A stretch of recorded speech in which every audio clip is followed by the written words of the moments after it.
wonderful day, my dear viewers out there. This is Mr. Michael, a lecturer in Educare as a course. But for this time, I'm going to focus on looking at a few things in as far as educational psychology in 5 is concerned. Today's topic and today's major focus is going to be the development of life skills, and this comes after a topic that we covered in module 2, which was all about the development of communication skills. However, as my dear viewers, I want you make a follow-up of my presentation by referring to this textbook here. It's entitled Educational Psychology. Educational Psychology, and N6 is entitled Educational Psychology, N5 written by a man called Gene Landman. Yes, specifically on pages 50 onwards. So you can follow me by referring to that textbook. Our course outline for this lecture is displayed on the board, as you can see. We are going to look at self-concept. We are going to look at characteristics of children with a negative self-concept. We shall also look at characteristics of children with a positive self-concept. We shall also look at the stages in the development of self-concept, and we shall also look at the identity formation among the adolescents, and also thereafter we shall conclude. Let us start straightforward by looking at self-concept as a definition. Self-concept as a definition. What do we mean by self-concept? Self-concept refers to the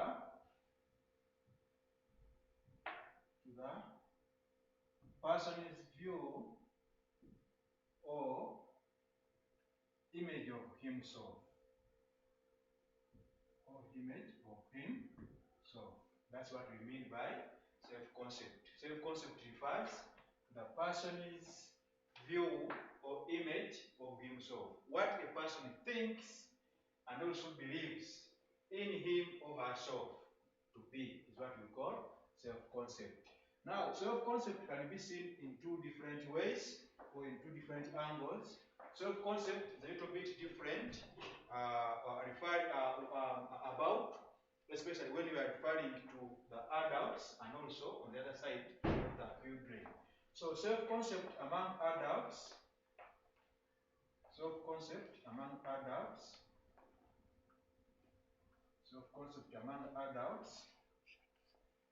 include the following.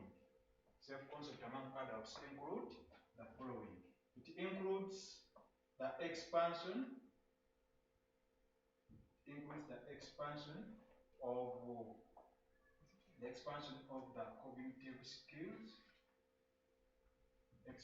the cognitive skills.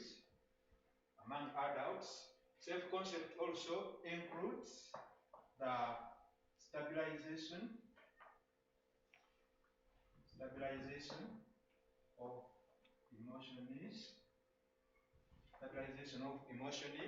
and also it includes, number 3, it includes consideration of the evaluative aspects in the lifetime. It includes consideration of the evaluative aspects, yes, in a person's or in an individual's lifetime. However, as I've said, self-concept is different, referring to adults and also the children. These aspects happen when a given individual has reached his later ages in his lifetime. However, during when an individual or a person is still in the early stages of development, self-concept is viewed in specifically three aspects. So we shall say self-concept, among children. Self-concept among the children. Yes, self-concept among the children is seen in exactly which angles. Self-concept is seen among children by considering three aspects, which include self-image. It also includes self-esteem. It also includes self-esteem, and also it includes self-acceptance, and also it includes self-expectancy. So this is we can look at adults and analyze them in as far as their person's image and the person's view, the way they believe themselves to be, by referring to these aspects. However, among the children, it is our task as educators, both informal and formal educators, to make a follow-up on the way these children behave by referring to their respective self-image, referring to their respective self-esteem, and also acceptance. Now we need to look at each one of these terms by definition, in details. What do we mean by self-image? Self-image. Self-image refers to the person's view. Yes. Self-image refers to the person's inner view. Self-image is the person's inner view. The person's inner view or image of the person's inner view or image of himself. The person's inner view or image of himself. Or self-image can be the person's inner view. The person's inner view of what he or she is. Yes. Self-image goes an extra mile to enter deep into the definition of self-concept. So self-image goes into details to explain, to give more or to give advanced explanation of what self-concept is. So self-image refers to the person's inner view or inner image of what he or she is. For instance, you can give an example here for example, can you say, I'm a boy, yes, I'm a boy, you can say, I'm a brownie boy, can say, I'm a brownie boy with brown eyes, you can see. So, this child, much as is at his or her early years of development, but he or she is able to give or is able to explain well his personal trait or his personal traits of being a boy with brown eyes. You see that? So it goes into details to explain who a person is traced from his inner belief. However, when we go to the self-esteem, what do we mean by self-esteem? Yes, especially among people at the early stages of development, self-esteem. Self-esteem here, self-esteem is the personal, self-esteem refers to the personal evaluation. Self-esteem refers to the personal evaluation. Yes, refers to the personal evaluation of one's traits. Yes, self-esteem refers to the personal evaluation of one's traits. We have talked about traits here, but now with self-esteem, it goes an extra mile to explain better to this person by letting him know and come to a realization that the traits he or she bears can help him or her to build himself or herself for a brighter future in the angles he or she he can best go. For example, self-esteem is the personal evaluation of one's traits. Now, self-esteem involves a person going an extra mile to evaluate him or herself by basing on his personal traits. Personal traits can include, for example, in terms of e.g., can say in terms of gender and also age. You can say I'm a boy aged 10 years, for example. I'm capable of playing football. Yes. So these are personal traits. So this person, after knowing his or her personal traits, he or she can go ahead to evaluate himself and his personal traits, to put them into practice. And remember, at this level of development, this particular individual has developed some bit of feelings. Feelings, for example, develops feelings, e.g., by being develops feelings of pride and maybe shame. These can be feelings. So because this person has developed feelings, therefore he or she will be able to balance and regulate his or her personal traits by making sure that the traits he bears exactly fits in his or her day-to-day way and life. You understand there? So for this case, therefore, there's a gentleman in the name of Erickson. That's why Erickson was quoted giving an example of what we call autonomy versus shame and doubt.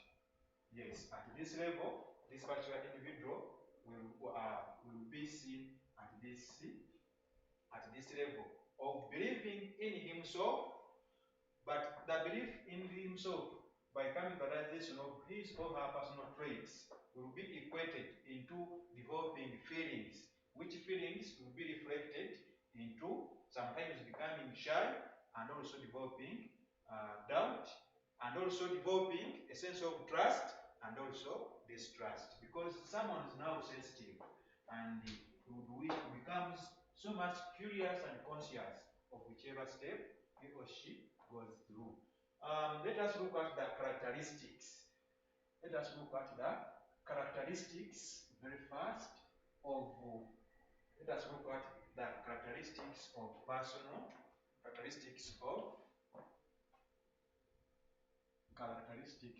children. Characteristics of children with positive self-concept. Characteristics of children with positive self-concept. Here there are significantly 3 characteristics, much as there are more. One of them is positive self-concept. One of them is this child happens to have better academic excellence.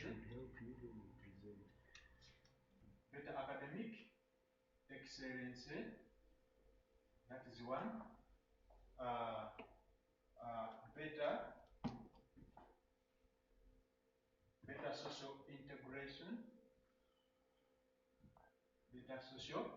integration. and this person is seen to be not afraid.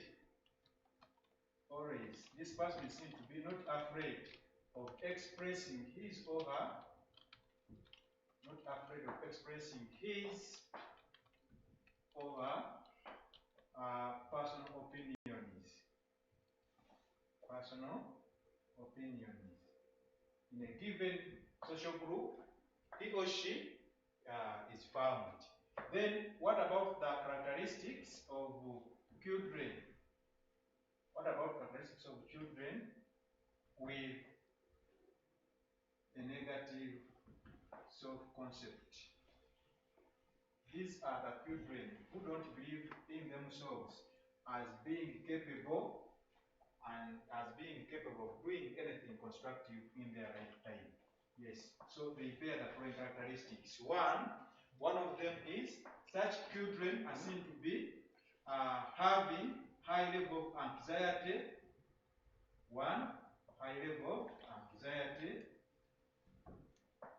They are also seen being or having poor academic performance, poor academic performance or progress, poor academic performance or progress, and also such people are seen to be having poor social adjustments. Poor social adjustments. Such people are always seen to be reserved and shy. Under this category, they are seen to be always shy and also reserved. And apart from that, under this category is where we find also the greatest percentage of individuals being introverts. Why? Because they are normally afraid of expressing their opinions in the social groupings or in the social groups where they spend most of their time. And therefore, what they do best is always to stay home and only socialize with the informal educators, I mean parents and other siblings while at home. Away from that, quickly, let us look at the stages. Let us look at the stages. Let us look at the stages. Yes, let us look at the stages in the development of self-concept. Let us look at stages in the development of self-concept. Yes, stages in the development. Stages in the development of self-concept. In the development of self-concept.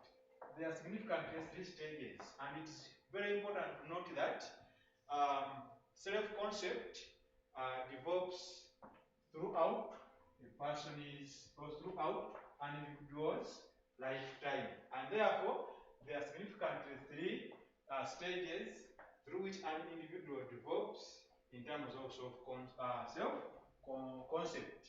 One of them is we shall look at children at about 6 or 8 months. Yes, children at about 6 or 8 months. Yes. What happens there at this stage? There's significantly three stages. Now, at this level of self-concept development among children, this is when a child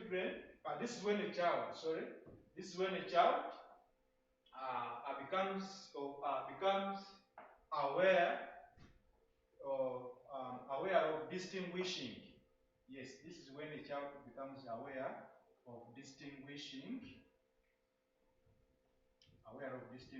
between himself and the people around him. Distinguishing between himself and people around him. You see, people around him. At this level, a child comes to the realization and develops the ability to distinguish between himself and the people around him. The best example here, this is a child at the level or at the stage of being a baby, but how do you think this child come to the realization that there is a difference between him or herself and the people around him? This happens because at this level, a child has developed what we call a language skill, has developed what we call a language skill. Yes, has developed what we call a language, some sense of language skill. And this is reflected, especially, this can be reflected every time when you call his or her name. Yes, when you call his name, much as there are some other babies around or around him, and significantly call his name, we will be able to respond in any way possible. Yes, but however, when you guide and call the name of another child, much as they are together, he or she will not respond in any way. Why? Because he or she is now able to distinguish between himself and the people around him. Number two is the early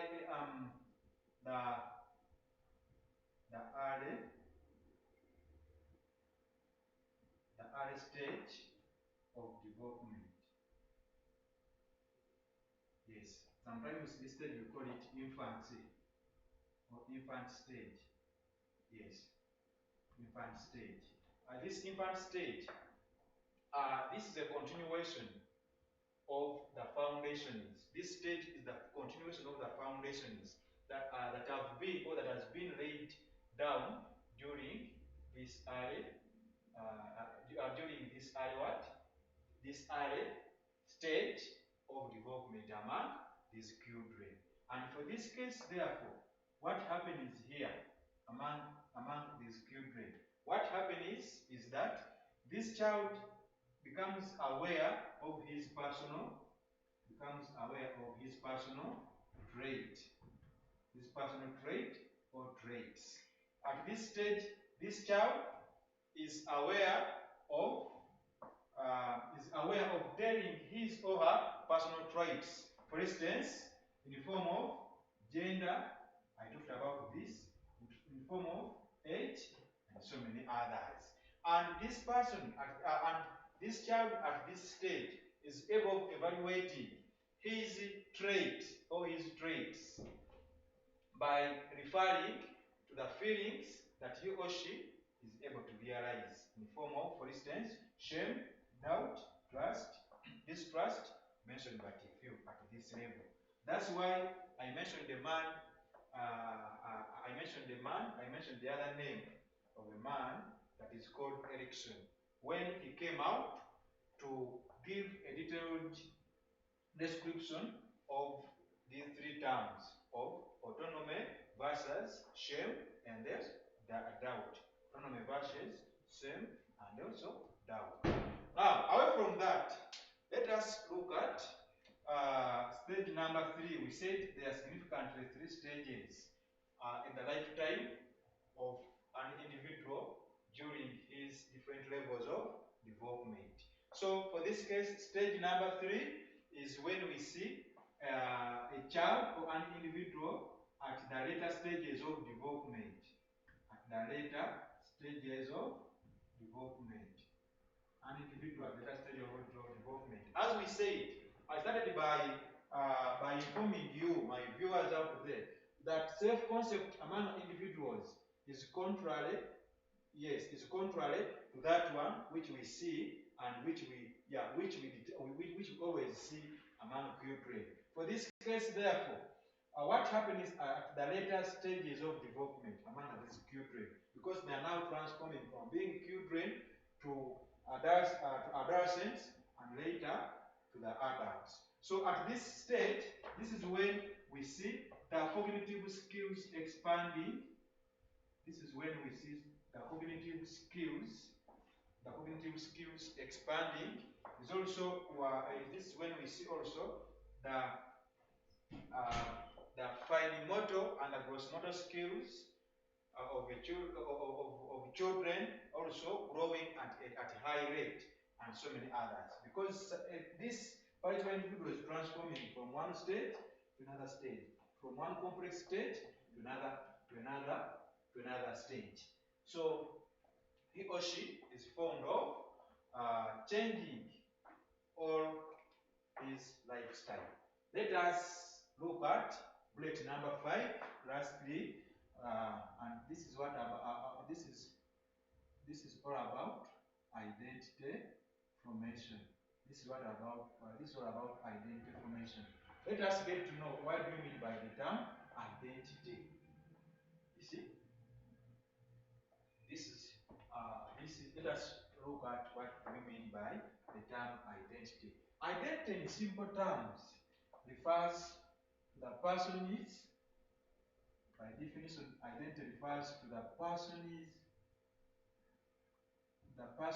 awareness, of himself, as independent, as independent, unique individual,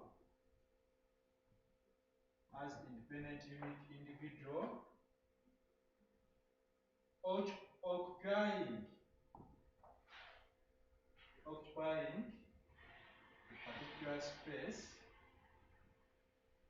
in society. Yes, this is the definition of that concept.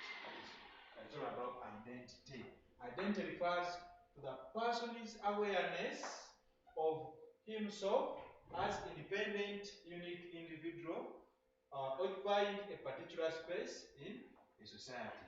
Now, for this case, therefore, someone is able to identify himself as a unique individual. Because we said last time that on this earth, no one is exactly the same as another. So a person here can be able to identify himself as a unique individual in society where there are so many people. Because he is able to identify himself as unique by basing on these unique personal traits that we have been talking about, and the way these traits are put into practice in terms of behavior. So for that case, therefore, there are various types of identities. Or there are various terminologies that can be seen under the identities. But it is so much important to consider this, that the major question that is always referred to the identity formation among the adolescent is who am I? Is who am I? Yes. Is who am I? This is the commonest question that is always referred to the adolescents, especially during the stages of identity formation.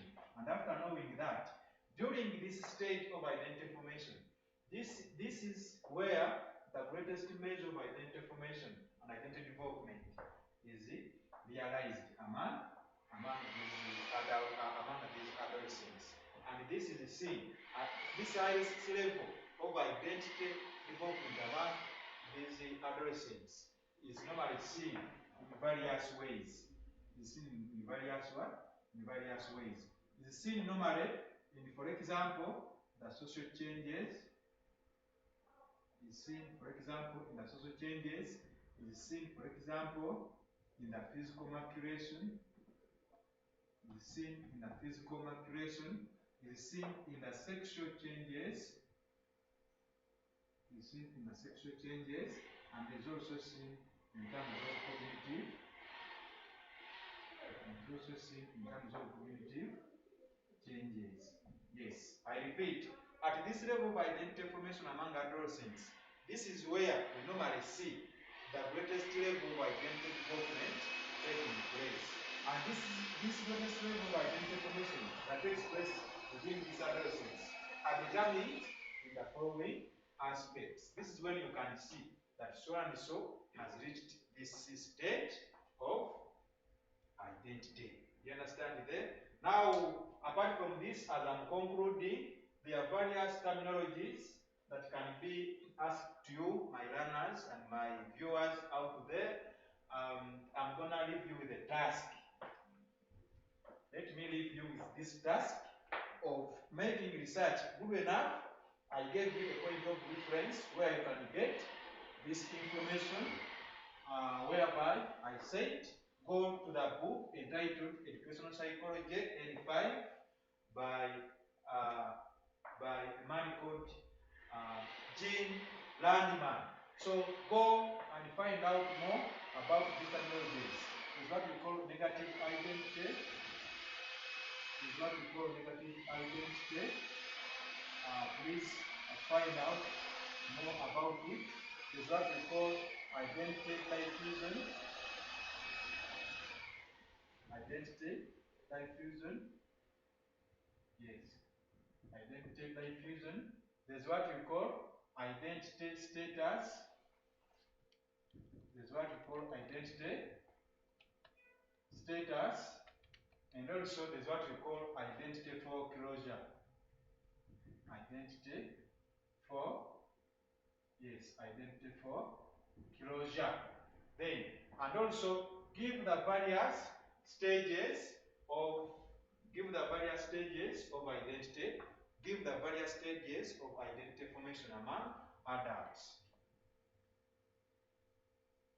Yes, I'm concluding.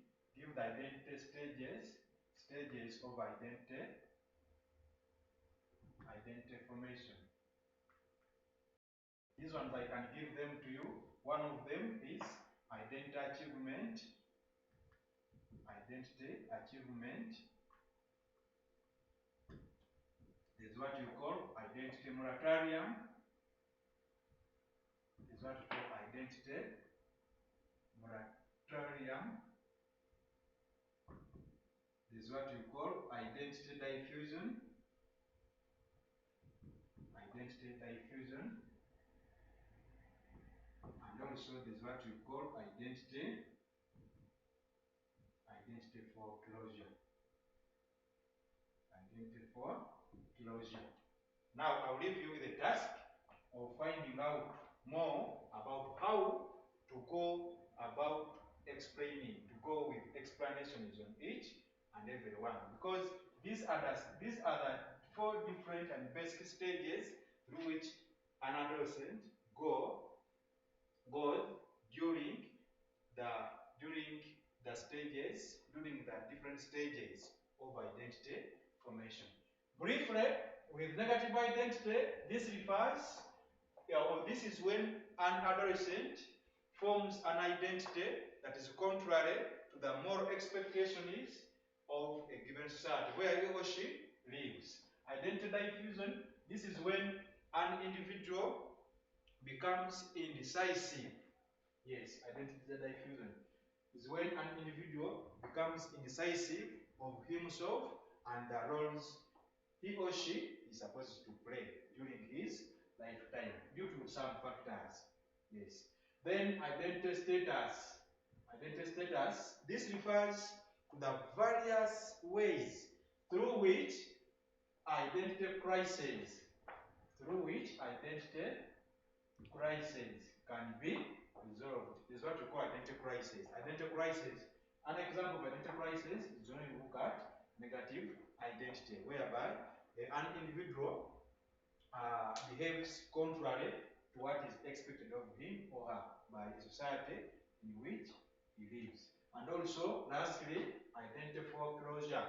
Identity foreclosure refers to this is when the role expectation of the society jeopardizes. Yeah, there's this word. This is when the role expectation. This is when the role expectation of society or of societies jeopardizes identity formation within an adolescent. So this makes an adolescent confused because of being indecisive. He becomes confused here because he cannot balance that two. What himself wishes to do and is capable of doing, and what are the habitations of the society in which he or she lives. Thank you so much for your time. Once again, I'm Mr. Michael, lecturer, educational psychology, especially in 5 at all levels, in 5 and 6, and several other subjects within educare as a course. Maybe, maybe as I conclude, you may wish out there to contact me so that we solve different controversies together. And as far as educational psychology is concerned, you can contact Mr. Michael. On 717 20 50 81. Thank you so much. May the Almighty God bless you out there as watching this